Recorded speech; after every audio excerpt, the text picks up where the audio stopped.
That would be 1981. Okay. Yeah. And that was your first introduction to experiencing ayahuasca, especially in that setting.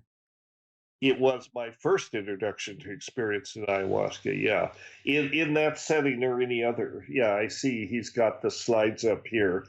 It was my first introduction, and well, my first introduction. My brother and his wife at the time had been to Pucallpa in 1976, about the same time we were figuring out how to grow mushrooms. He and Kat went to Pucallpa to find ayahuasca, and they did. They connected with the curandero, and then when I went, and he sent me some to Hawaii when I was there. I tried it, but it didn't do much other than make me sick. But the when I went back to Peru in 1981, I went to Pucallpa first before Iquitos because we had this informant there that they had connected with. So he was still there, and I went to see him and his associate, his uncle. I think they were both ayahuasqueros, and Don Fidel was his name. And Don Fidel turned out to be, the real deal. I mean, he was not a charlatan. He was a very serious man, and he knew how to make great ayahuasca. And he was happy to share that knowledge and share the samples, let us collect, material for analysis and all that. So that's what got me on that path of pursuing primarily ayahuasca, which then that continued for years, still continues in effect. What did But that open up for you? Like, what was the surprising thing about doing ayahuasca in an indigenous setting? That must have been very like you'd done psychedelics beforehand, but this was maybe the most ceremonial first time that you'd done it. Is that correct?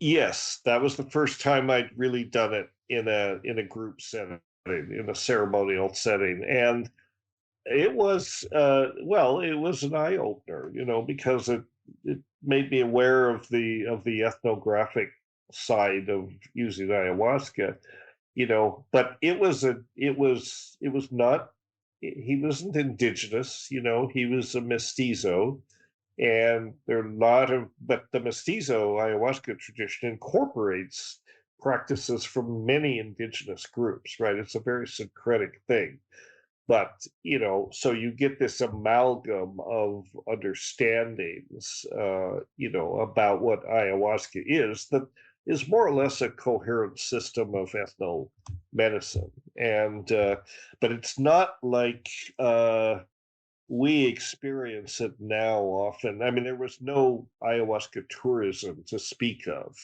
People didn't go there. I mean, Terrence and Kat, they must have been the first ayahuasca tourism. People didn't go there for that. And the practice was very different.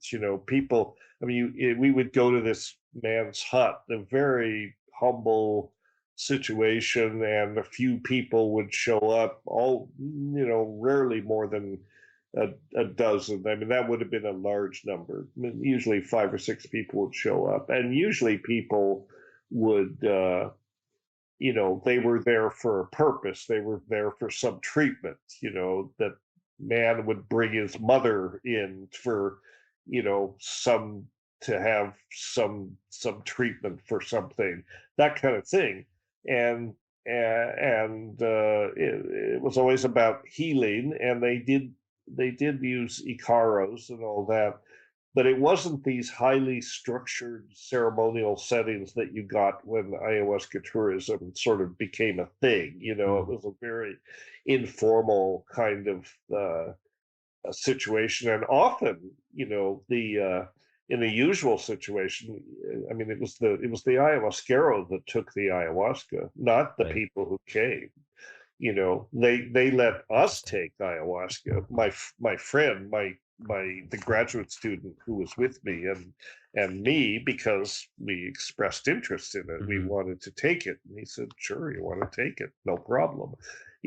But the people that came, by and large, some of them drank, and some of them just sat there and listened to the singing and the smudging and all that, and that was how they did it. Ayahuasca tourism as such didn't really get started till about 10 years later. Yeah. And I had, for better or worse, something to do with that.